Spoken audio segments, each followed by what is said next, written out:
out and does a great job of keeping us up to date.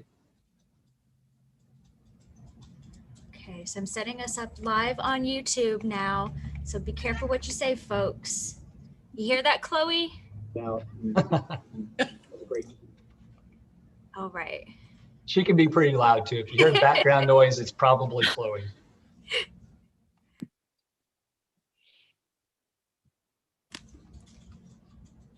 And guys, don't forget to put your contact information in the chat section as well. How's everyone doing? Is everyone ready for Friday, for the weekend? Got plans? It's gonna be a rainy weekend, it looks like, so. Yeah, I'm trying to keep my sprinklers off as long as possible, so this is great.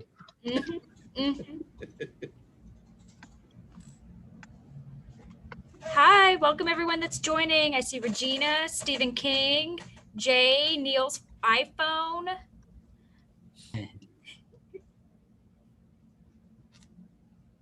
He's just bragging that he has an iPhone. That's what that is. I know Jay Neil. I don't know his iPhone.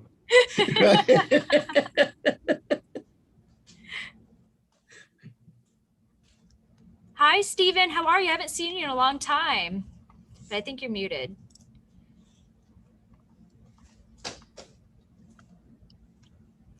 Got the most talkative bunch here today. Great. I'm just Hello, trying to follow your everyone. instructions and type my contact information in. I know. Okay, one thing at a time, I guess. Follow instructions. Not good at multitasking. Yeah, I'm with Dennis.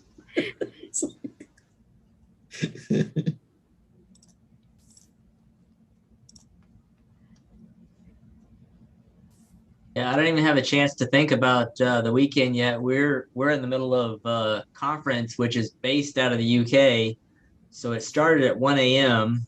Oh my goodness. I didn't get up at 1 a.m. We actually started after lunch, and so we have socially distanced event in the back room that we're going through until about noon, and then we're going to start on the replays. Hopefully they have them queued up, so that goes through the end of the day, and then we get up and do it all again tomorrow. So I don't even know the weekend's here yet. Well, it sounds like everything will go by fast. You know, I love busy days like that because then it's like, wow, here I am back in bed, start all over again. It just goes by so fast. Yeah. The weeks certainly do seem like they're going fast. I'm like, wait, it's already Friday. What happened? Right. It's already about to be May. I don't even know how that happened. Oh, there you are, Yeah. Stephen. There he is. Yay. Here I am. Yeah, you can tell it's almost May because you see all these pictures of Justin Timberlake on your Facebook feed. So, or is that just me? Probably just you. Be a personal problem, Auggie. Learning more about Auggie, right? Yeah. Justin Timberlake and Sign Wars. Yeah. So yeah, you'll have to check this out. Go to the Houston West Chambers Facebook Let me page. see if I can find it here and then I can just copy and paste it. Yeah, you have to check out the Sign Wars. We need to bring this to West Houston. Yes.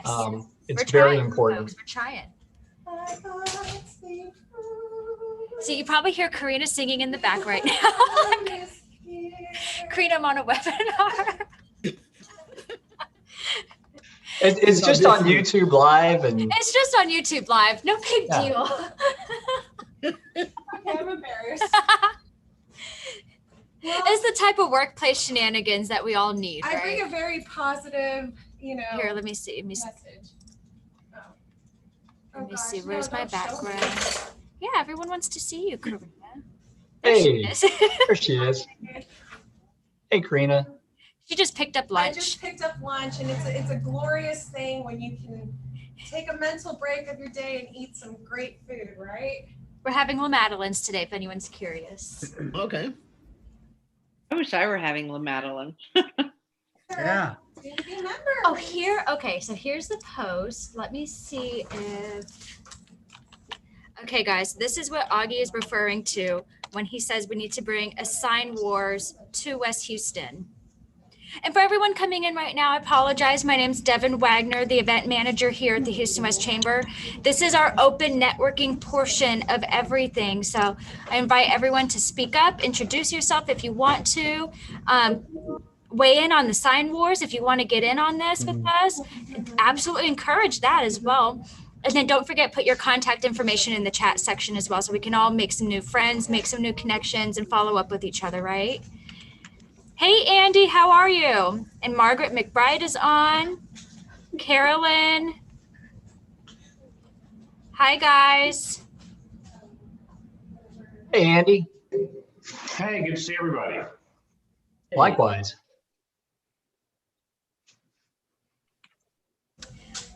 And I know Griselda, well, I know Jay Neal's doing 2 meetings at once. I bet Griselda is too. So. Oh, and look, there's Dee. Hi, Dee. Oh, how are you? Good, doing well. I miss your face. I missed you. I miss your hugs. Everyone, Dee Jones, if you don't know, she's from A-Leaf ISD, and she's on the Business and Education Committee. It's currently taking a break this summer, so I don't get to see her every month. No. Hopefully I know I got vaccinated and I feel like I can go out and hug people again, which, that feels pretty good, right? I'm vaccinated, but I'm still not there yet. I'm almost there. Yeah, it's a little trickier than it used to be. That's for sure. Yes. But it's getting better, so that's good. Mm-hmm.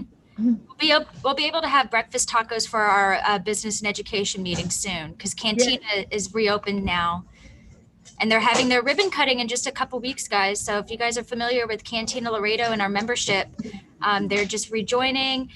They're back in action, and they're having their ribbon cutting to celebrate that they're reopening. So you can check that out on our website. I'll post that. Are they in their old location? Yeah. Oh, cool. Mm-hmm. Same location.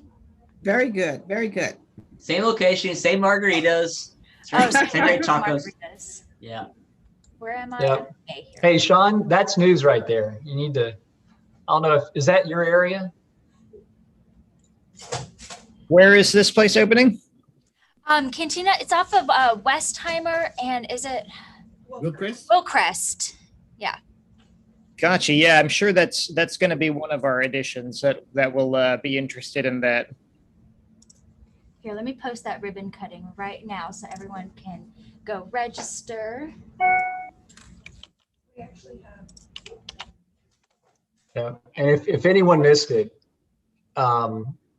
please check out Devin's chat about the sign wars. I'm so hoping that we can bring this to. You're really pushing for that. I really want to see this. I want to see that.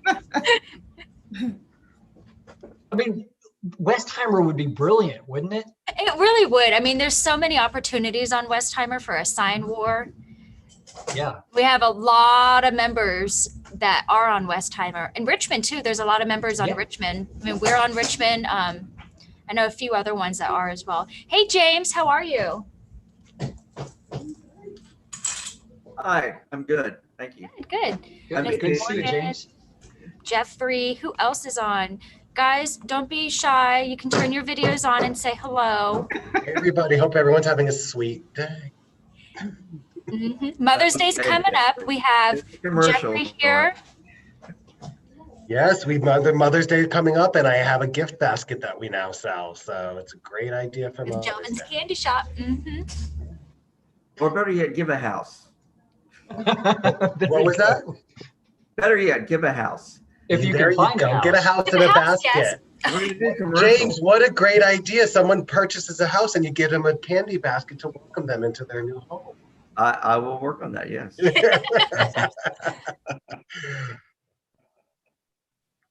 All right, guys, we'll give it just a few minutes more and let some more guests come in. Around 11:40-ish, 11:45, we'll open up with our welcome and introductions, and Tim will open up with our welcome. But let's go ahead with some guest welcomes here or introductions. So we have Auggie here. He's going to be our presenter today. But let's start with Tim. Why don't you introduce yourself, Tim? Hey everybody, I'm Tim Sullivan, Action Coach Business Coaching. We look to help your business to grow. I've been on the committee here, Government Affairs, for about 5 years and love seeing what we can do for the community. Tim Sullivan, Action Coach. Awesome. Thanks, Tim. And then next on my screen, I have Jerry Cooper. Good morning, Coach. Jerry Cooper with the CDC Integrated Services. We are a conflict solutions company. We operate entirely inside companies to assist them in resolving conflicts that their operational processes are unable to resolve.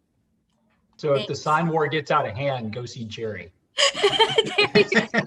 There you go. And then we have Miss Corinne Cooper here too. Good morning, Corinne Cooper, CDC Integrated Services LLC.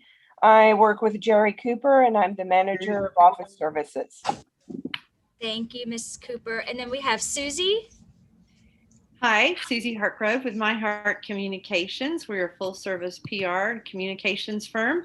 And one of our clients is Houston Stronger. And I'm also on the Houston West Government Affairs Committee. So it's a fun day when all those fun things collide. That's it.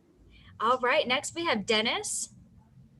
Hey everyone, Dennis with TDCU. Proud to serve on this committee as well as the ambassadors. That's all I got. I did look at the sign wars. This is crazy. It's funny. It's hilarious. I'd love to see your ideas. Like, shoot us a pic. I mean, I'll post it on our AWBD stuff if you can get us something. Yeah, we'll get something started for sure. Okay, next we have Morgan. Hi guys, Morgan Yates with Harris County Precinct 4, Commissioner Cagle's office. Happy to be here with you guys today. Thanks, Morgan. And then next we have Dee Jones. Good morning, everyone. I'm Dee Jones. I'm the Business and Community Coordinator for A-Leaf ISD, also co-chair of the Business and Education Committee. Thanks, Dee. And then next we have James Seelig. Hi guys, James Hewley with Keller Williams Realty. I specialize in helping people buy and sell residential real estate. Everyone, buy your mom a house for Mother's Day, okay? Please. All right. And then next we have Selena.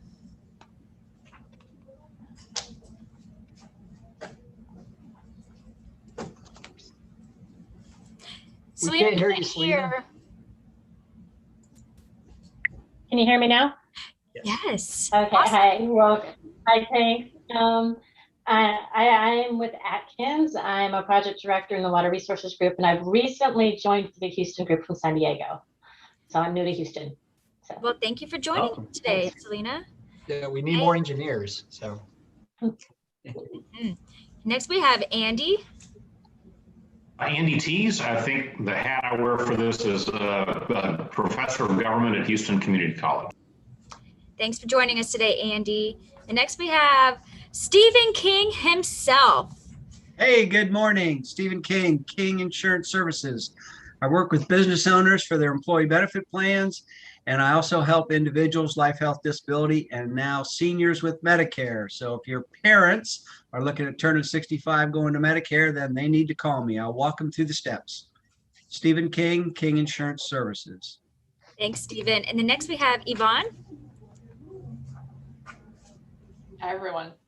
I'm Yvonne Hernandez. I'm an environmental scientist, and I work in client development at Terracon Consultants. So environmental services, geotech, we do a lot of public work and private work as well. Awesome. Thank you for joining us, Yvonne. And then next we have Sean. Yes, my name is Sean Arage. I'm the editor with Community Impact Newspaper. I've met some of you guys, including Auggie, through my work with the Sci-Fair paper, but I very recently just took over as editor of our papers that kind of cover the Heights, Montrose, and Bel Air areas.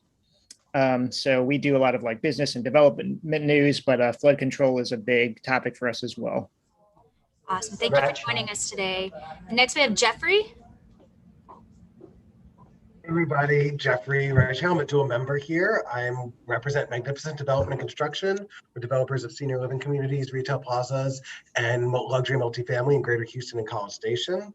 Gratefully, projects are getting back on track, thank goodness, after this COVID nightmare. Though our senior living community in Katy on Kingsland has already been progressing, and knock on wood, end of the year will be open. So Excuse me. And of course, we're always actively seeking investors for our projects, so feel free to reach out to me. Contact information is in the chat box. Also a member on behalf of Jelvin's Candy Shop, my passion project, and hopefully someday all I'll be doing, well, maybe not all, but it's a charity candy store where at the end of the day, 60% of our net profits are earmarked for the AIDS Foundation of Houston and for Barrio Dogs. We recently just added some new candy in a gift basket. Follow us at Jelvin's Candy on social media, Instagram and Facebook. Thank you all so much. And remember, always purchase with purpose. Thank you so much, Jeffrey. And then next I have Selena Foreman. We already hit Selena, right? Yes. From Atkins? Yes, that was Okay. me. My tiles just like rearranged themselves. Okay, interesting. Interesting. Next, I actually have Margaret McBride. Hold on, Margaret. Let me see. You're muted real quick. Sure. Okay.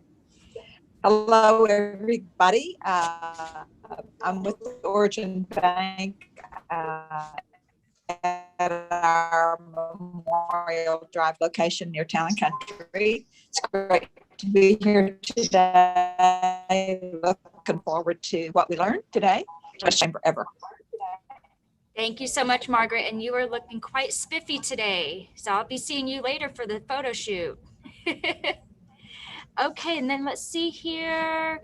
Have I called on Regina? I don't think so. Regina, you are next.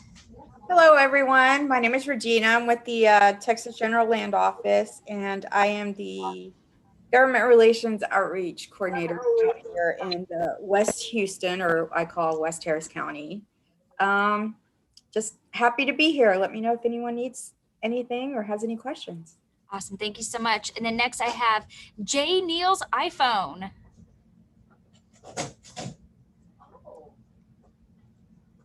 Maybe not.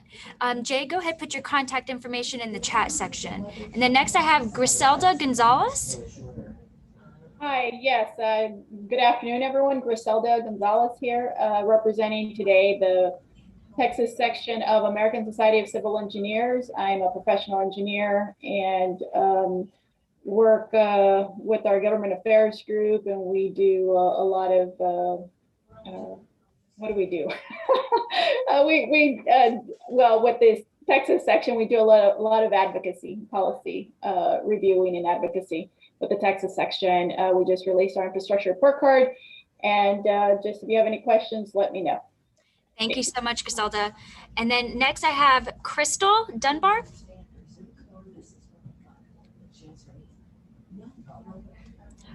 All right, and then Carolyn Burge. Hi, I am a field representative for Congressman Dan Crenshaw, and I'm super happy to be here with y'all today. Thank you so much, Carolyn. And next I have Alice Brink. Hi, I'm Alice Brink. I'm a communications consultant and I'm in West Houston and was a flood victim. So I'm here just listening. Well, awesome. Thank you so much for being here today, Alice. All right, guys. Well, I think I have gone through all the people, all the guests here today. If I did not call on you, feel free to speak up and introduce yourself super quickly. If not, go ahead, put your information in the chat section. That way we can all connect after this. And without further ado, I'd like to introduce Tim Sullivan. You guys already heard a little bit from him. He'll be leading us in our welcome right now. Go for it, Tim. Good morning, everybody. I am representing Paul Locke of Centerpoint Energy. Paul Locke and Centerpoint have graciously sponsored our government affairs for the last number of years. As they do sponsor a lot of things around town, it's great to have them get the information out.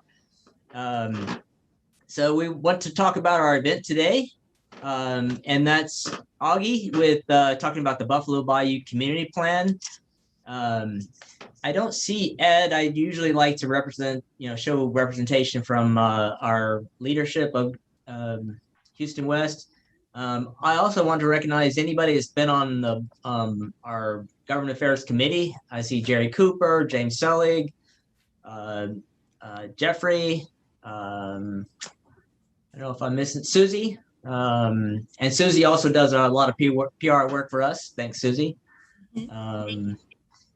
So without much further ado, I want to give you a few reminders about the way things will work today. For the duration of the program, all guests are muted. Please save all your questions until the end, or 12:45 is about when we'll do Q&A. If at any point during the program you're having technical difficulties, please reach out to Devin. She'll be putting your contact information in the chat section. And to better view the panelists and moderator as they are speaking, we encourage all guests to put it on speaker view and not grid. You can change it by toggling over the squares in the upper right-hand corner. If you're on a cell phone, you can adjust the screen view by simply swiping the screen to the left. So now I'd like to introduce Mr. Auggie Campbell, with Executive Director of Association of Water Board Directors. Go ahead, Auggie. Great, thanks, Tim. Yeah, and so I will not be wearing that hat today. I will be wearing the hat of Chair of Houston Stronger, which is 501c4. And actually, I got a slide on that, so I'm going to bring up our slide presentation. And I hopefully y'all can focus on that and not on me. Close-ups are fine, but y'all want to see the information on this slide for sure, because the writing is relatively small. If you have any questions on, hey, what's that say, or something isn't clear, I know what Tim said, feel free to stop me and ask a question as we go along. We should have plenty of time for questions during the presentation today. And, this is really about a regional plan. So we have our Houston Stronger plan, which covers not just West Houston, but our entire HGAC region. And I will focus today on our Buffalo Bayou community plan, which will have a great benefit to West Houston. But this is about trying to make sure that every community in our region is able to withstand 12 inches of rain in 24 hours. And it's not going to happen soon. It may not happen in my lifetime, but it's something that we think is going to be very important as we see greater rainfall events. And we don't think it's over. We also recognize that it's not just too much rain that's a problem. Sometimes it's not enough rain. And some of the solutions that we offer will address not only when we have too much rain, but also making sure that we're more resilient for other types of weather events as well. So a little bit about Houston Stronger. And I would like to announce that, we've actually kind of built our organization. We have a new executive director, Chris Lindsey, who's not new to association. She was the executive director of ACEC, the American Coalition of Engineering Companies, for I think around 20 years. And she'd recently retired from that role, and we kind of pulled her out of retirement to help us advocate, especially as we're facing a lot of movement in flood control policy and dollars. And there are a lot of opportunities and challenges that we really want to work on. And we don't work on them by ourselves. So whenever we started developing our Houston Stronger plan, this actually came up whenever I was the CEO of the West Houston Association. And we had been working on what we called our 2060 plan. And a really important component of that 2060 plan was flood control, because what had happened is, if you go back to the year 2000, before Tropical Storm Allison, every dollar that Harris County collected, 8 cents of that dollar went to flood control. But by the time we got to Hurricane Harvey, less than 2.7 cents of every dollar we collected went to flood control, which just boggles your mind, because we had this period where, you'd think after Tropical Storm Allison, after Hurricane Ike, after all these rain events, Tax Day flood, Memorial Day flood, that dollar amount would have gone up, but it didn't. And there are some, really good reasons for that. There's a lot of county dollars go to healthcare and other infrastructure challenges that Harris County faced. And so one of the reasons that Houston Stronger came together was a recognition that we needed to work together, not only with the West Houston Association, but with all of our organizations who care not just about business, but about the environment, about different angles of business issues. And we really wanted to make sure that every part of our community was represented as we developed a plan to address flood control. And so you can see here that we have a good number of logos on here. We have a bunch of other logos that I think we need to work on our logo update, Susie. And I think I mentioned earlier that Susie is on our Houston Stronger board, and she's also, her company, My Heart Communications, does our communications work. And so we've worked together with a bunch of different firms, like BGE developed the map that you see here and did a lot of the engineering work. And what you see on this Houston Stronger map is a $58 billion plan to invest in flood infrastructure and resilience infrastructure across our region. And the Harris County investment piece is $35 billion. So if you want to take and allow just at the regional level, we're talking about high level flood control, so the water flowing into our bayous, to get it so every watershed can withstand 12 inches of water in 24 hours is a $35 billion investment. And that's going to take a lot of work. We passed a $2.5 billion flood bond back in 2018. And that obviously is not going to take care of all our flood control issues. And for those of you following Commissioner's Court, you understand that, the $5 billion flood plan that Harris County put together, requires significant federal and state funds to assist in that $2.5 billion investment. And so recently we've kind of shifted focus from our overall regional plan to a Buffalo Bayou community plan. And that's because the U.S. Army Corps of Engineers in October released an interim report on the Buffalo Bayou and tributary resiliency study. And so ultimately, the U.S. Army Corps of Engineers in Galveston is going to send a report up to Washington to be signed by General Spellman or his replacement, who is the chief of the U.S. Army Corps of Engineers. And that chief's report will then go to Congress to get funding that we hope will provide the infrastructure that we need. That's a very big part of our Houston Stronger plan. And this particular part of the plan can't wait. One of the reasons that we needed to focus is because in the interim report, the Corps listed 6 alternatives. And the first alternative the Corps listed, and this is the first alternative in every Corps report, so it shouldn't be a surprise, is do nothing. That's always the Corps' first alternative, is always what happens if we do nothing. And one positive about the interim report is it said that was really not an acceptable alternative. Our region faces catastrophic flood risk, not only from just regional flooding, but the particular risk presented by Addicks and Barker reservoirs that are categorized as the highest level of risk reservoirs in the United States. So basically, Addicks and Barker, which do a great job of protecting West Houston in most events, do pose a potential catastrophic risk if we do nothing. So we have to find solutions. Now, the second alternative that the U.S. Army Corps of Engineers mentioned was channelizing Buffalo Bayou.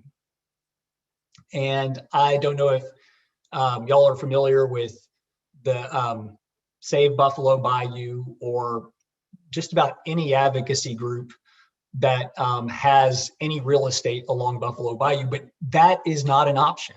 There is no political appetite to go in and channelize Buffalo Bayou and to line it even with grass-covered concrete, because it means removal of a huge amount of trees and other desirable parts of West Houston. So we saw this as an issue. Now, another thing that makes this Buffalo Bayou plan, and there are some other alternatives which I'll get to, another thing that makes this particularly interesting, or at least immediate, is the fact that when Addicks and Barker Reservoir flooded, a lot of that flooding happened upstream of Addicks and Barker Reservoir, which was caused because there's just not enough storage in Addicks and Barker Reservoir to keep that water out of those upstream homes. And so all of those upstream flood victims sued the Corps and won on the basis that there was a court case against the Corps in Arkansas. And so that case provided a way for the upstream litigants to successfully sue. So the Supreme Court's already come out and said that if the U.S. Army Corps of Engineers knows that they are going to flood property because of their planning process, they have liability. And so that's what the court said in our case, this upstream litigation case on Buffalo Bayou. And so the potential damages to the Corps for that are between $7 billion and $15 billion or more. And that was, these were based on, I think, 2018 or 19 real estate prices. And as you all know, I mean, James can tell you, real estate has gone up a lot. So in response to this situation on Buffalo Bayou, after the interim report, Houston Stronger got together with a bunch of our members, including Griselda and ASCE, and we filed a response. And so our plan represents sort of the implementation of the response that Griselda and Susie and a lot of members of Houston Stronger were a part of. And so we said that the Corps had looked at the idea of excavating Addicks and Barker reservoirs. But when they did that, they really fell short. They only looked at excavating about 15,000 acre feet from Addicks and I think about 10,000 acre feet from Barker. And so it was just a very small amount and not sufficient to keep homes from flooding. And so we believe that after research from engineers involved, I'll give BGE a ton of credit for their work on this. They think that we can excavate about 76,000 acre feet from Addicks and about 75,000 acre feet from Barker. And so that would do a lot to keep all the water that fell during Harvey out of people's houses. The Corps also looked at a flood tunnel, but they drastically overestimated the cost of that flood tunnel based on the Harris County Phase 1 tunnel report, and which was interesting because the Corps based its numbers on the Harris County flood tunnel report. So another thing that the Corps looked at was a third reservoir on the Katy Prairie. And, at the West Houston Association, we recognize that that's just not a realistic option. And so, I think as much as some people had been interested in a third reservoir on the Katy Prairie, that just, given the permitting challenges and the time it would take to do a project like that, we just don't see it as viable. So really, we were left with improvements to the Addicks watershed. So while you wouldn't necessarily do a large scale reservoir, there are opportunities to make smaller reservoirs and smaller improvements. So if you look at our Buffalo Bayou community plan, you look at those upstream Addicks watershed improvements, you look at excavating Addicks and Barker, and you look at a flood tunnel, the total price tag of that is approximately $6 billion. But I will say that the longer it takes us to build these projects, the larger that price tag will get. And so we think that we have to act quickly and we have to work collectively to really get results. So a little bit about the plan and our goals. So really, we want to be able to contain at least a Hurricane Harvey size event.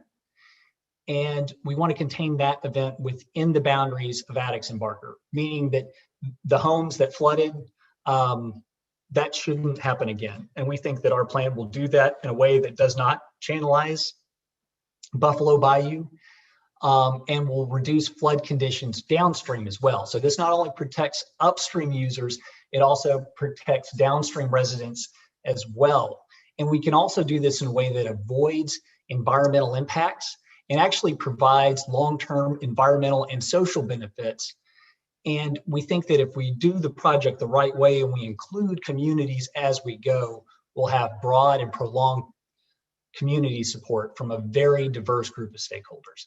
And so we're working with a bunch of different entities to achieve that. A lot of what we do now is, look at what we've missed, look at the things that aren't in our plan and how we can add to our plan, whether it's the Buffalo Bayou Community Plan or the Houston Stronger Plan, to make sure that every community in our region can withstand 12 inches of water in 24 hours. And before I go on, I have to go ahead and make this plug like Alan Black from the Flood Control District. If you have not bought flood insurance, hurricane season is coming up. So go ahead, buy flood insurance. It's worth it. So a little bit about looking at what would these things look like? What would it look like if we excavated? What would retention look like? What would tunnels look like? What does preservation look like? Because these are all the components of our plan. It helps to have that visual. And so inside Addicks and Barker, we're talking about vertical excavation, meaning that and the hills in this excavation are not necessarily large enough. We are talking about inside of Addicks and Barker reservoirs, maybe making Mount Addicks and Mount Barker. And we wouldn't necessarily leave these big mounds of dirt forever, but it's going to take time to move that dirt from the reservoir once you dig it up. But once you do create that excavation, it'll create retention that you can amenitize and that can provide an ecological and a social benefit.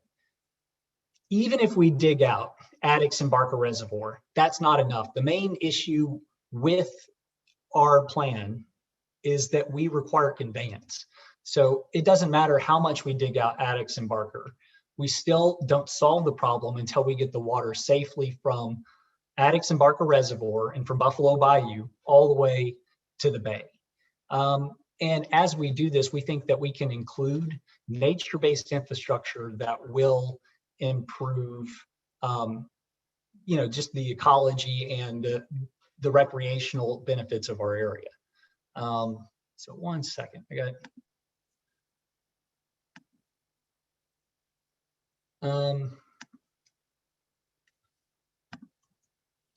All right, just going into a little more depth on the flood tunnel, or the components. So first, the flood tunnel.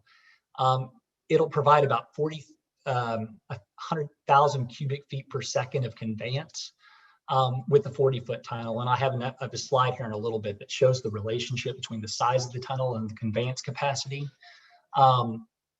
If you were to add that 150,000 feet of storage within Addicks and Barker, that would contain most of the Hurricane Harvey storm, but not all of it. And so what we're trying to do is allow that water to drain through the tunnel. It'll still take about 2 weeks to drain all of the water with the 40-foot tunnel from Addicks and Barker all the way to the bay with that 40-foot tunnel. So that doesn't mean the water would instantly leave. If you remember, after Hurricane Harvey, that water was there for over 5 months. It took 5 months for those reservoirs to drain.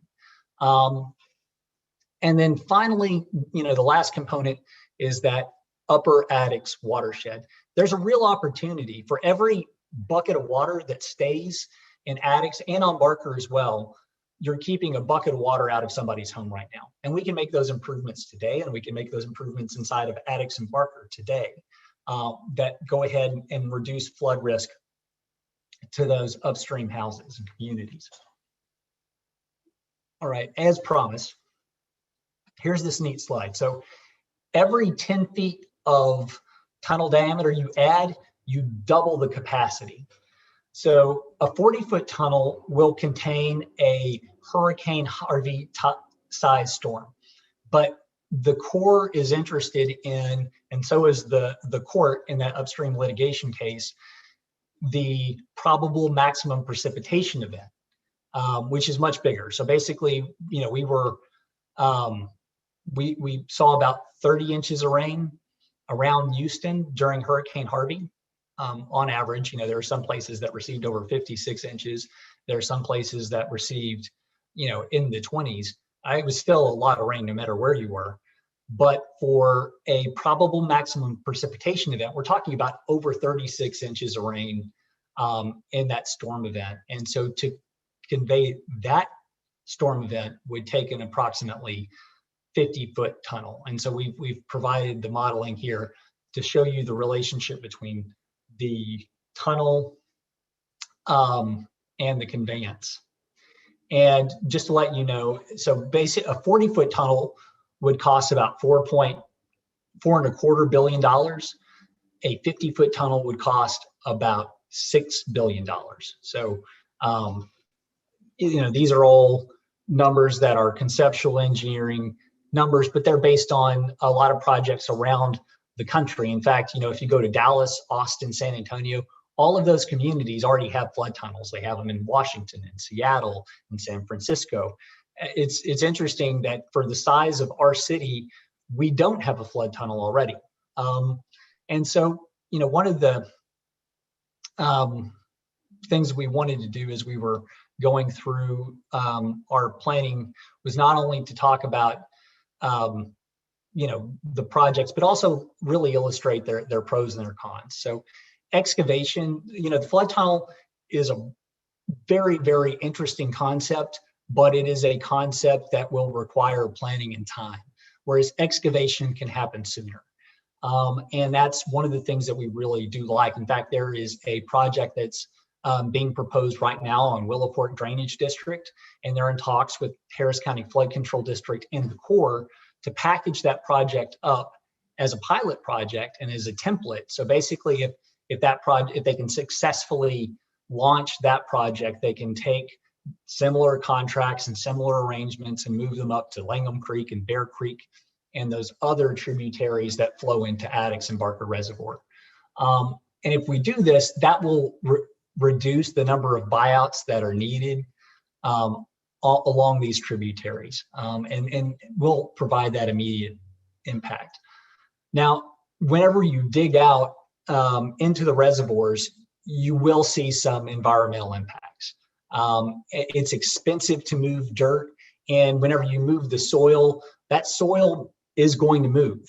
You're going to have a lot of water coming into the reservoir, and so if we stack this up into mounds, that soil will move over time.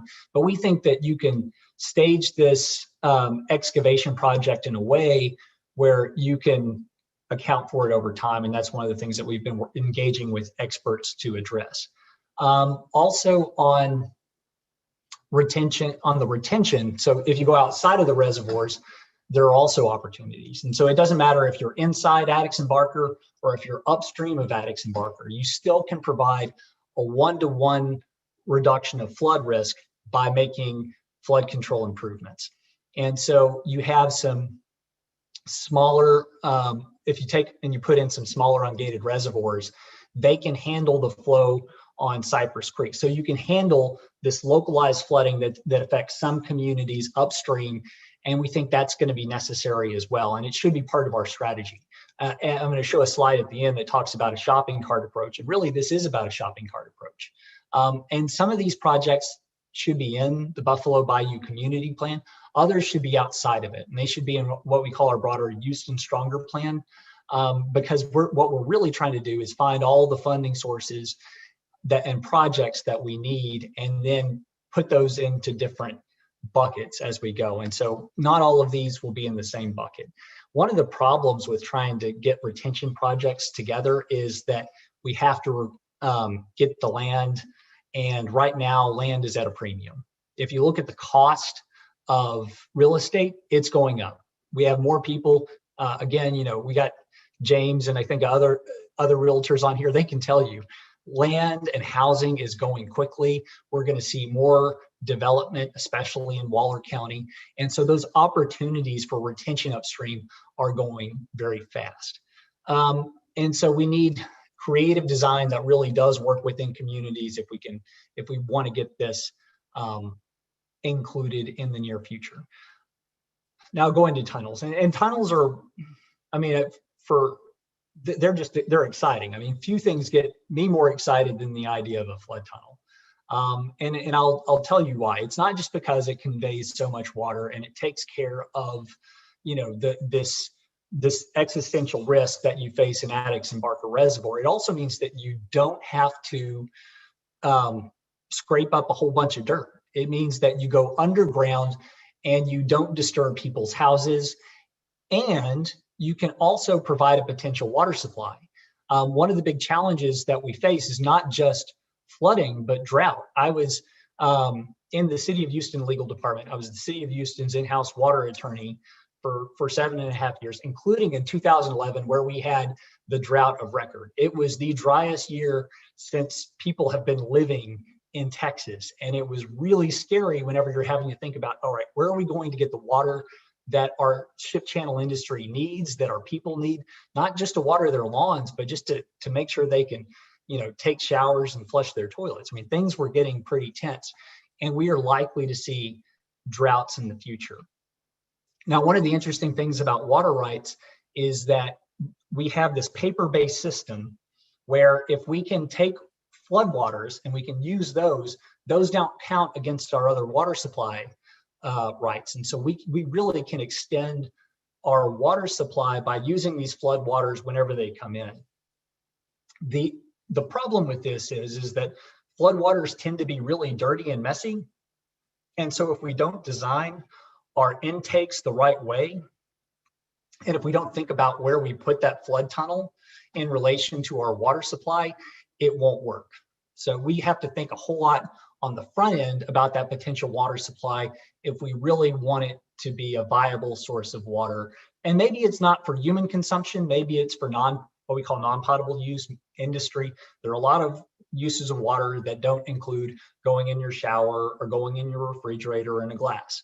And even if that water doesn't get into your house, it will eventually get to the bay. And we want to make sure when it gets to the bay, it's good, clean water. And one of the benefits about going through a flood tunnel is you're not going through all the yards and streets, and you're not picking up that debris. So if we do our intakes well, you will have fewer pollutants in the water that eventually gets to the bay. And so it provides a real benefit. Now, even when you put water in a tunnel and it's not moving, it gets low on oxygen. And so what we want to make sure is that whenever that water flows out of the tunnel, it's not low in dissolved oxygen, because if we do let it get too low in dissolved oxygen, then when it gets to the bay, it will kill fish and other wildlife. And so that is something that we have to avoid. And actually, they've taken care of these issues in Seattle, in San Antonio. We had there was a flood tunnel built in San Antonio in 1995, and it only took one flood event to repay the entire cost of that flood tunnel. So, we've had ideas for flood tunnels here in Houston before. They thought of the idea of putting a flood tunnel under I-10, and they didn't do it because they thought it would cost too much and it took too long. That one would have cost $600 million. So, we have to take these opportunities as they come up, and it's hard. So, I mean, this is kind of a time where we have still an awareness from the public, and we do have to act quickly while we still have that awareness of flood and resiliency needs.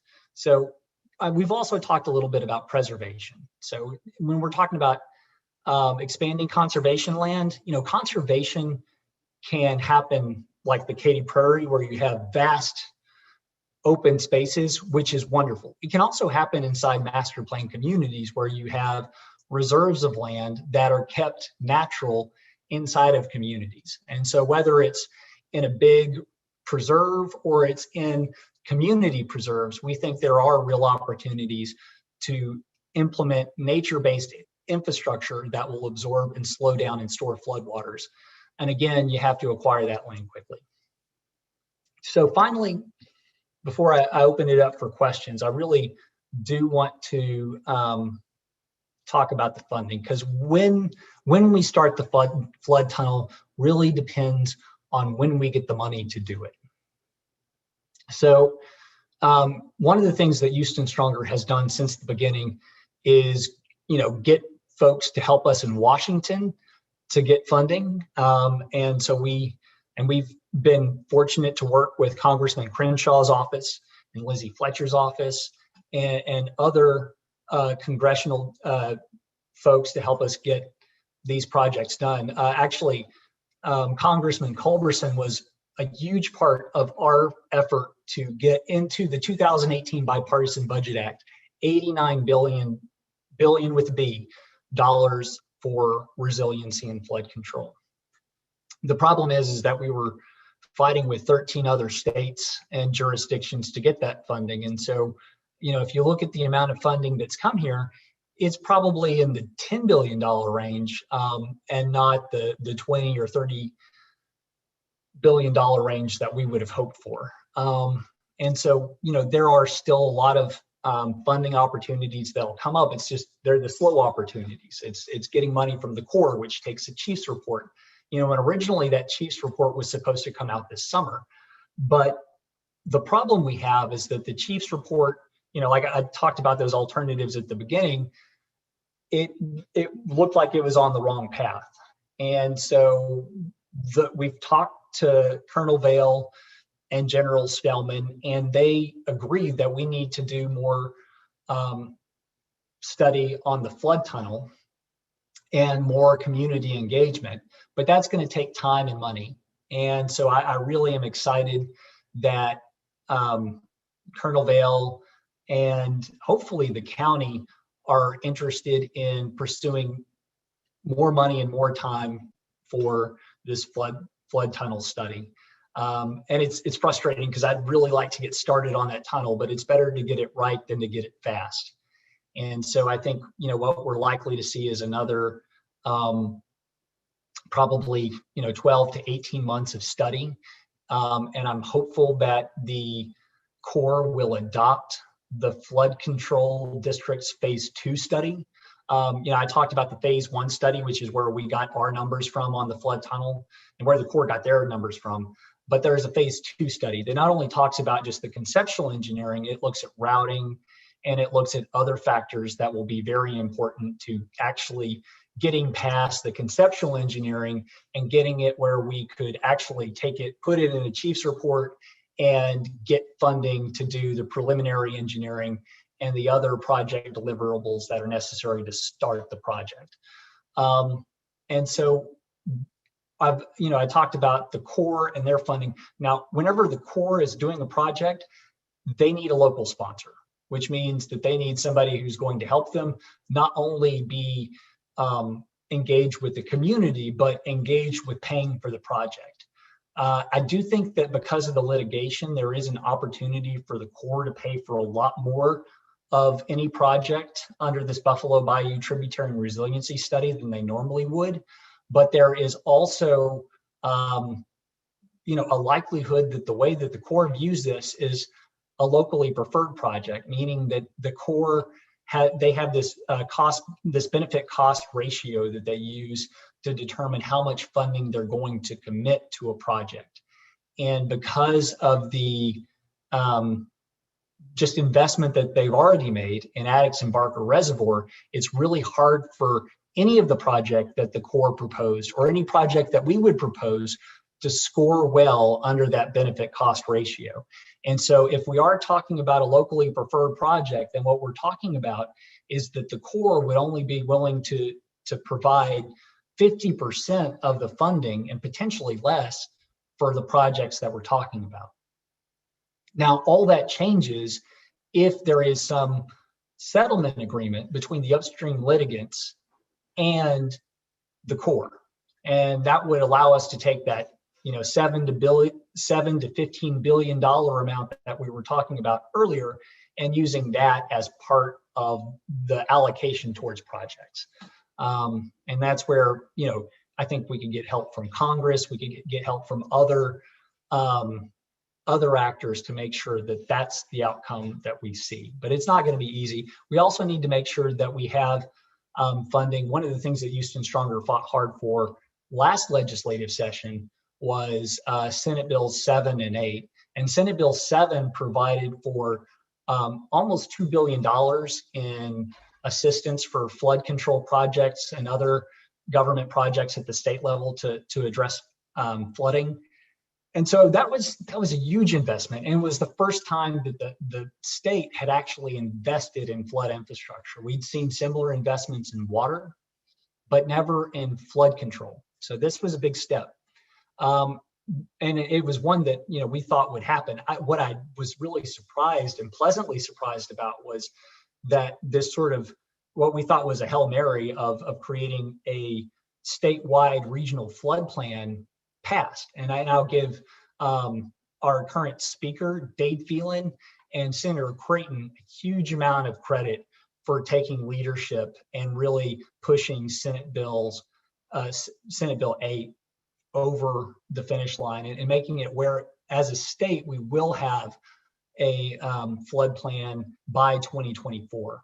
And so that's another way that we can potentially get funding for our flood tunnel. And the GLO has also been getting funding from HUD, the Housing Urban Development Department, and that's been a huge part of our flood response. There has, right now we're going through round 1 funding, and maybe Regina can give us an update at the end of the presentation. I'd love to hear what you have to say, Regina.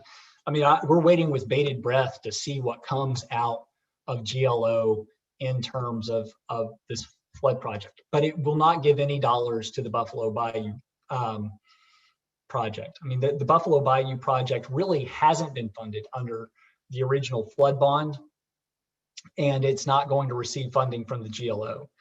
So the real hope is that we will get funding from the Corps, and that we'll have to find additional sources of funding in the future.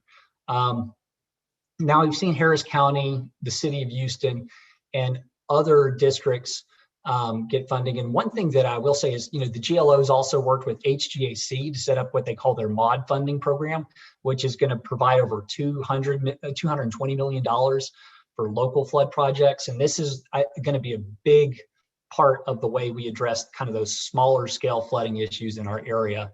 And I think that GLO's approach on this HGAC MOD funding is going to do a lot to help communities that are outside Harris County and the city of Houston. But we will need to really help those folks inside Harris County and the city of Houston. And I'm hoping that we'll see some good results coming out of the GLO. But these entities that are putting in applications to GLO or to the Texas Water Development Board, who has control over the Flood Infrastructure Fund, they're going to have to put up their fair share, this local match. And so, whether you're getting money from the feds or the state, all of these local entities, City of Katy, Sugar Land, Pearland, they all have opportunities, but they will have to provide a local match. And I'll get to Jerry's question in a minute, but I also want to talk about private funding. There are a lot of people who live near, and whether it's a golf course or whether a business, there are a lot of folks who are interested in making sure that their properties are more resilient to flooding, and there are opportunities to do that. And a lot of them have insurance, and the insurance industry is very involved in looking at these solutions and is looking for ways to participate. And the nature of that participation and the I guess extent of that participation hasn't really been nailed down. But I do think that as we get plans better developed, we will see opportunities to bring in private funds to make sure that local and regional infrastructure gets built. And I think that we're going to see a lot of innovative, whether it's resilience bonds or green bonds. You hear about all these cool bonds, and they are coming to Houston. You got on Clear Lake. I think there are some projects where Rice University has been involved in coming up with some green bonds to assist with those projects. And so we do have a lot of innovation on flood resilience of infrastructure financing. And I know that the Corps and other, whether it's GLO, there have been a lot of agencies who are looking for those innovative approaches. And I think that you will see those in Texas. And that's probably, a different presentation. But I think for now, that's, the extent of my presentation on the whole. I will, here's this map again. You can see, our Buffalo Bayou community plan. I'm happy to go back to the Houston Stronger plan if you have questions about particular projects. There's a lot going on in the legislature right now, some of which impacts flood control. I'm really proud of a bill by Representative Jim Murphy, HB 1410, which is going to help provide park and recreation bond funding. And that's going to be really important because once you build flood control, you don't want a big pit in the back of your community. You want to be able to put trails in it and other things, like our county commissioners have done, and you need funding for that. And that'll help a lot with that. And it'll also help preserve those lands so we can get all the land purchased before it's all developed, which I think is another key component. So I just want to thank the Houston West Chamber, Devin, Tim, James. You all have been great partners on this, and I'm so happy to be here and so happy to see so many people that have been involved with Houston Stronger on this call today. Thank you all for being part of it, and thanks for having me. Thank you so much, Auggie. I think we have some questions in the chat section. Those of you that did have questions, you guys can go ahead and speak up, or I can read them off here. Let's see. Looks like the first one came from James. James, would you like to address your question? Yeah, Auggie, I'm just kind of curious in terms of as this goes along, how involved are our congressional reps and our senators on this? I will say that I give a special commendation to Dan Crenshaw in his office and Lizzie Fletcher in her office. I talk not daily, not weekly, but probably close to monthly with representatives from their office about, sort of different opportunities and ideas. And so I usually talk to Karen Campbell, and she's been a friend for longer than she's worked for Dan Crenshaw, but certainly appreciate them. Also, Mike McCall's office has been involved, certainly appreciate their involvement. And then Troy Nails here recently has been very interested in what we're doing. So we have a lot of folks that we want to talk to, but I will say, here on the West Side, we've been very fortunate to have some very interested congressional members, and appreciate that. All right, and then let's see, I think the next one came from Tim. Tim, would you like to address your question?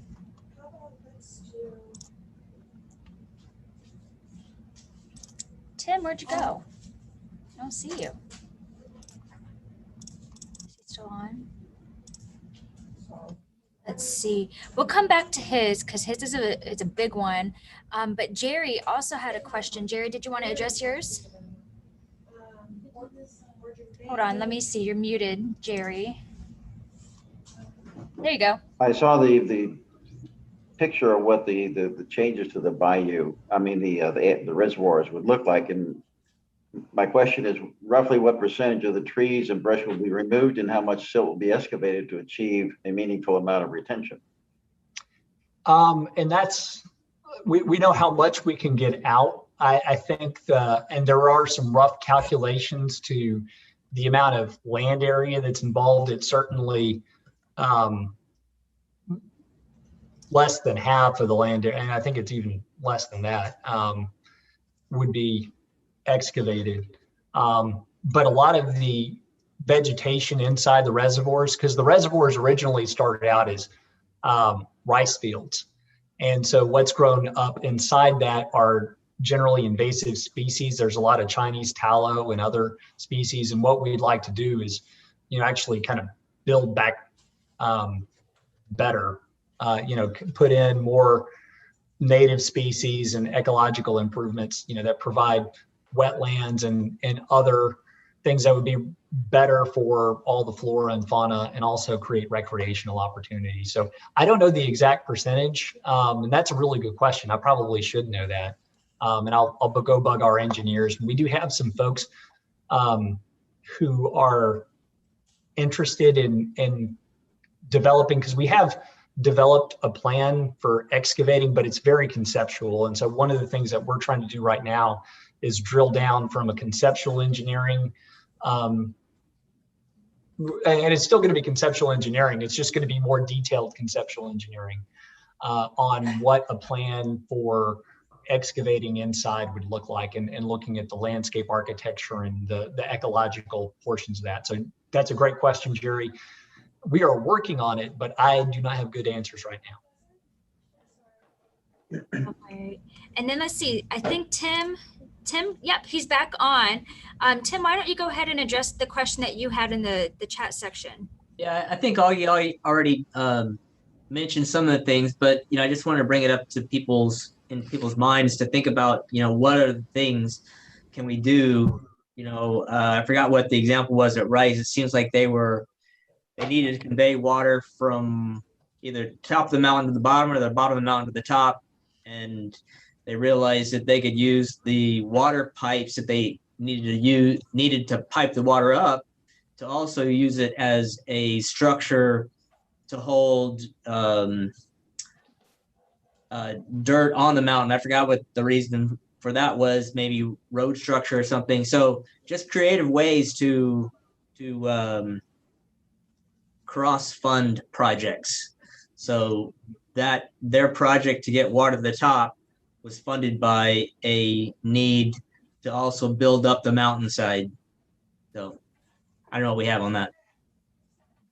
And that sounds like a coastal spine issue. And yeah, the Speed Center's done a lot of really creative engineering around some of the concepts there. And I'm not going to turn this into a legislative update on you, but there are some, interesting pieces of legislation in court. There's. All right, I'm just going to say HB 3029 is a bill that's going through right now that would create a new Gulf Coast protection district that will help bring that coastal spine forward. So, and there are a lot of concepts, from the coastal spine to the Mid-Bay project that Speed Center brought up that includes a lot of that really creative engineering. So thanks for bringing that up, Tim. Does anyone else have any other questions? Any comments? Any add-ons, additions? Yeah, well, Regina's offered to give a little update. Yeah, Regina, why don't you go ahead and give us an update here? Hi, everyone. Thank you for letting me give the update. It's usually Melissa, but I'm here today. Let's see, we gave out the 2015 and 2016 competition awards. The 2017 is the one that's really anticipated and everyone's on their tiptoes about it. But unfortunately, due to Superstorm, the winter storm Uri, they got behind on it. So it could come out any day now. We're looking at next week. That's all I'm allowed to say. But that's going to be a pretty big pot. And of course it's on whichever county can come up with the projects that meet the HUD requirements, like the low to moderate income thresh levels. And, all the competitions right now are oversubscribed by 5 billion. So we have a lot of projects. It's up to 5. I thought it was 4 billion. So 5.5 billion. Ouch. Wow. Okay. I'm only at 1.5 billion off on that. So yeah, 1.5 billion, which could, fund a lot of projects. So it's a lot of money that is still needed recovery wise, and not recovery, but more towards mitigation. So again, we're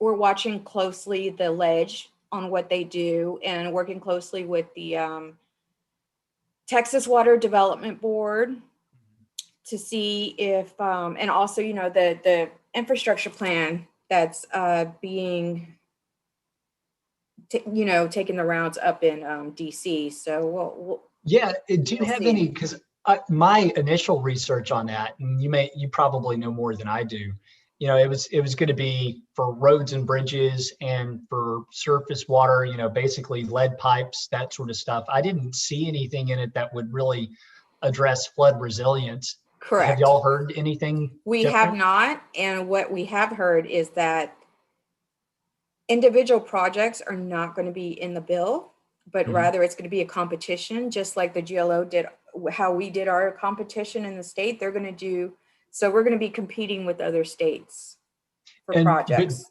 Do you know if, well, and I understand the competition bit, but will there be funding available for flood resiliency? It depends. It's all up to Congress. I mean, right now it's just in the initial stages. Mm-hmm. Yeah. Well, but I think we have a very strong delegation that will fight for it, for sure. Yeah, that would be worth fighting for. So, and I'd kind of heard that it may be too late to have that fight. So I'd be really happy to hear that I'm wrong on that. Well, anything could happen. Yeah, that's true. It's not finished till it's finished. Well, thanks, Regina. I really do appreciate you being here, and please say hi to Melissa. Y'all been great to work with. I appreciate it. Thank you. I will. Awesome. Thank you so much for that update, Regina. Tim, did I see your hand raised earlier? Yeah, I just wanted to get a better understanding of the GLO competition, and maybe Auggie or Regina can just explain what that is, what's it's all about, how it works. So I'll take a quick run at it. Basically the state submitted an action plan back in, I think it was 2019, and that was approved in 2020. I'm maybe off on those dates by a little bit, or no, you're correct. And then basically what happened was, the state said, we're going to have competitions for funding, and we're going to put it into, like Regina mentioned, a few different buckets. There was the 2015 flood, 2016 flood, and then the Hurricane Harvey, and there was going to be a round 1 and a round 2. So basically, they haven't done the round 2 applications, and it sounds like they may not have to, based upon how many projects they have in that pipeline. But the idea was, there's a bunch of scoring criteria associated with these different competitions, and they include low to moderate income components, social vulnerability, index components, basically, so basically they look at the cost of the project, and they look at how many people it helps, and the need of those communities, and that's how they award the projects.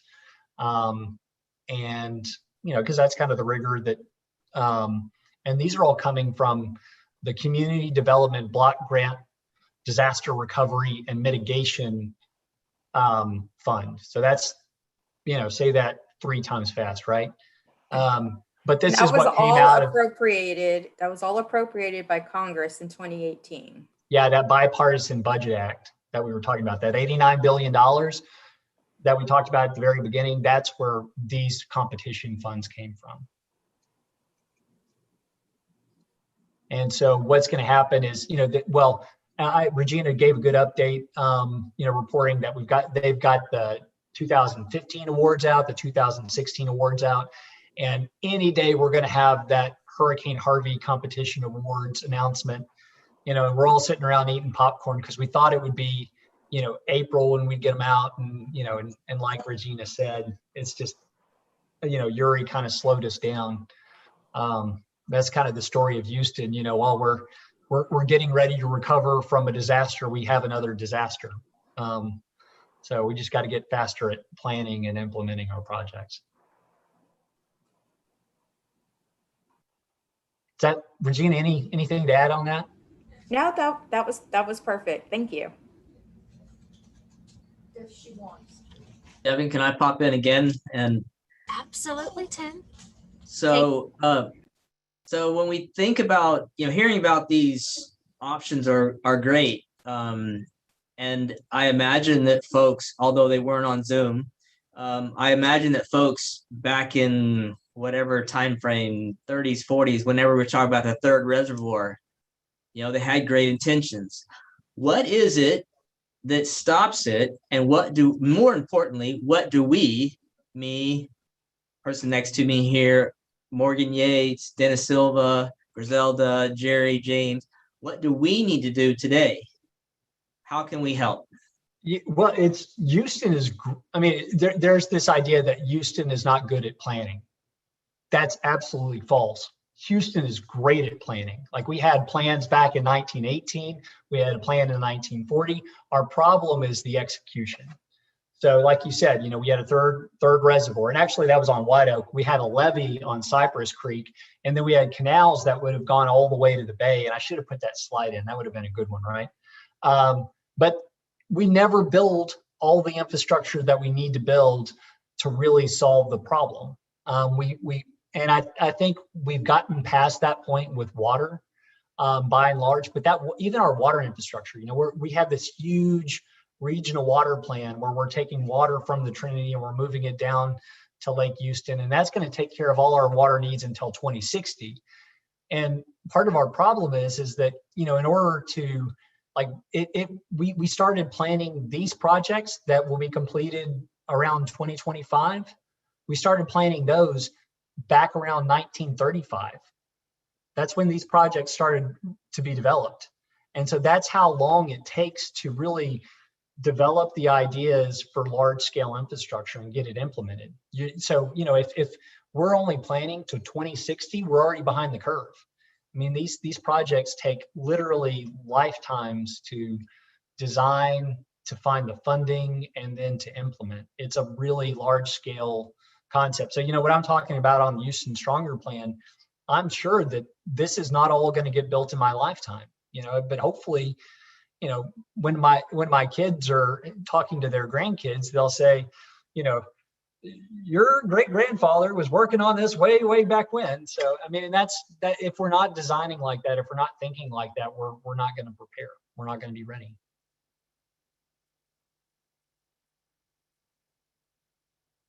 On that happy note, so, I mean, but it is true. Like, it's just so, it's a lot of hard work. And there are periods where we make a lot of progress. But it often comes like after a huge drought. And if you look at our water infrastructure, it goes from, we don't think about it at all. And then we have a huge drought, and then we come up with huge pots of money to get it built. And same thing with flood resilience. We come up with a great plan after a big flood, and then we build some of it, and then we forget about it, and then we have to go redesign everything and meet the new requirements. And that's another bit of it is, if you're designing this for far in the future, the regulatory requirements are going to change. So you really have to think far ahead, and not only what the requirements are today for a project, but what the requirements are likely to be in the future. So you do have to be really attuned to the environmental aspects, to the community aspects. And that's, I think that's part of, I'm getting way off topic here, but you look at like the I-45 project, for instance.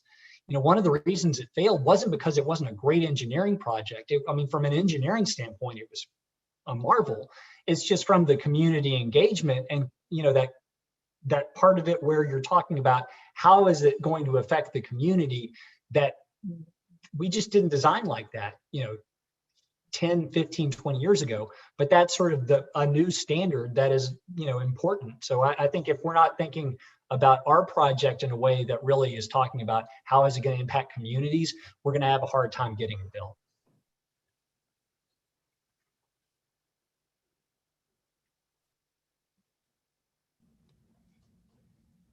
Tim, did you have any other questions or commentary to add on that? Yeah, I have another question. I may have missed it in Augie's discussion, but the tunnel has been discussed off and on for 50 years. Does the current plan have built into it a trigger date as to whether you're actually going to proceed or not?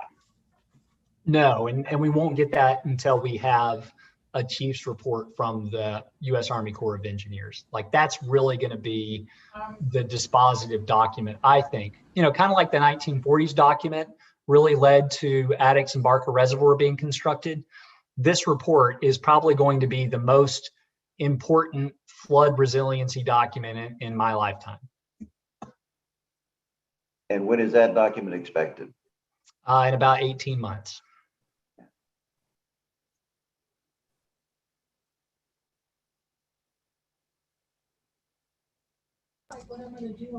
Does anyone else have any questions for Mr. Auggie Campbell? Well, I'll take advantage again. So as I look across construction in these neighborhoods around the city, And even if as I've been in commissioner's court and heard no new regulations being implemented, I still go and drive to a new property I bought, or go to visit somebody. And when I drive into a neighborhood and I can feel how much they've been raised, because my car is down here and the yard is up here. Now, I understand the house being up here. I don't understand the yard being up here. Even right here at T's Nursery, when they sold the first half of their back lot and they built that neighborhood, you can walk out the back gate. Well, when T's was there, you could walk out the back gate of T's and you fall off the edge of the first neighbor. It's a 2-foot drop. Yep. I mean, what? But those are the new regulations. Like Harris County now has the most stringent flood control regulations when it comes to your base level elevation in the nation. And they're very proud of that. They were in competition with the city of Houston to see who could have the more stringent regulations. And, in order to build like that, the easiest way to do it is to dig dirt that, where your road is going to be and shovel it up onto the lot. So basically you're just moving that dirt and you're creating flood storage capacity in your design. And so that's why you have that elevated property above the roadway. Because your roads are part of your drainage system. Yeah, I understand that, but I mean, even in my I have a dual lot, and I can feel the difference in the two neighbors' lots behind me, and they're a good 1.5 feet above me. My builder stayed with every regulation. You're not allowed to move dirt for too much from this side to that side. It should be at the same level. So we kept everything exact. But obviously, if the neighbors aren't doing the same thing and no one's watching the hen house, I'm happy to hold water on my property. I mean, I'm fine. I don't want to flood from it, and I don't think that I will. But if everybody's getting their water off their lot right away, we're in a losing proposition. Look at the multiplier effect of that. Yeah, and I mean, I will say that where you develop matters a lot. So basically, a large scale community size development is going to engineer differently than kind of in city lots. So I may be missing the context on your question, Tim, and I apologize. But yes, there are a lot of permitting issues. I mean, permitting is just, you understand how difficult permitting is, certainly on the receiving end.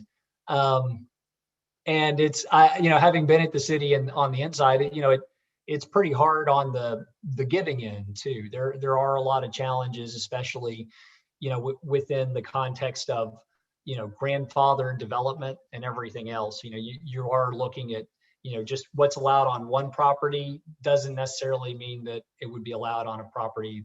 And they've worked to fix some of those imbalances. But it's, the way that development and property rights work in Texas is tricky.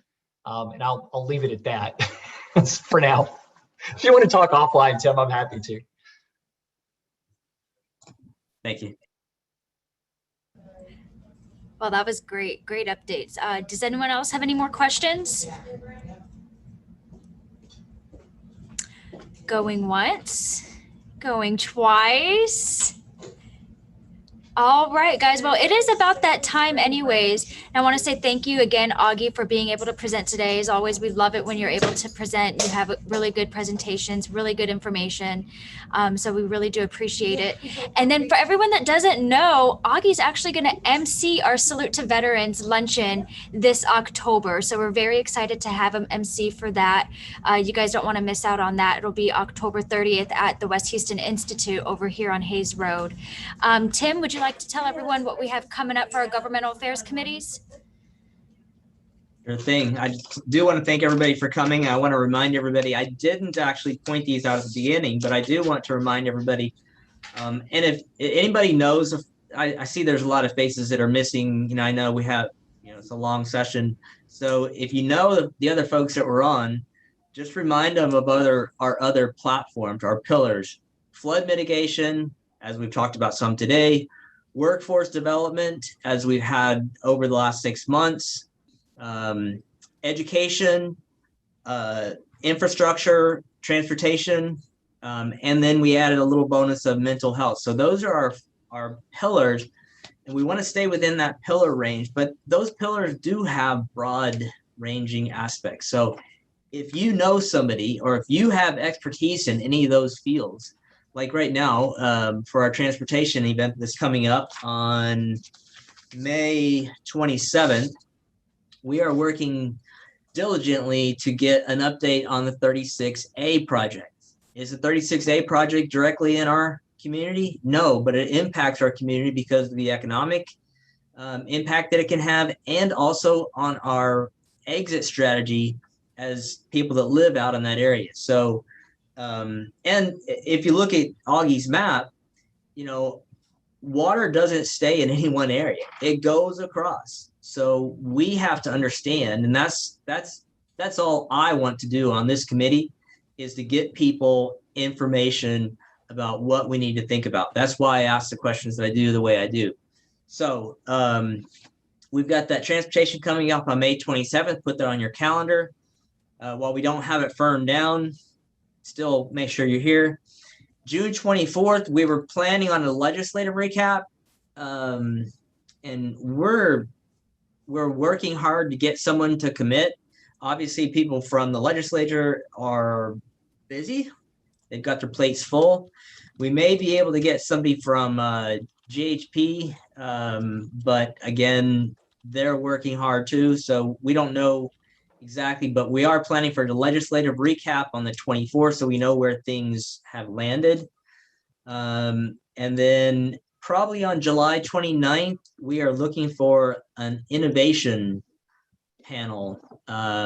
Greentown Labs and the other ION and all those that have announced openings recently, as well as the Canon stuff.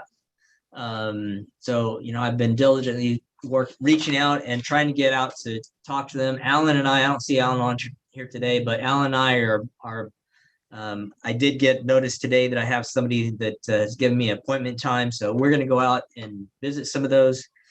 So just keep your eyes and ears open for information that we need to be aware of and that you can bring to us and we can present, that goes through that meets our panels or our pillar selection. Remember that we are in session. So whatever bills that you find are important to you, Auggie mentioned a couple: HB 3025 or 29 and HB 1410.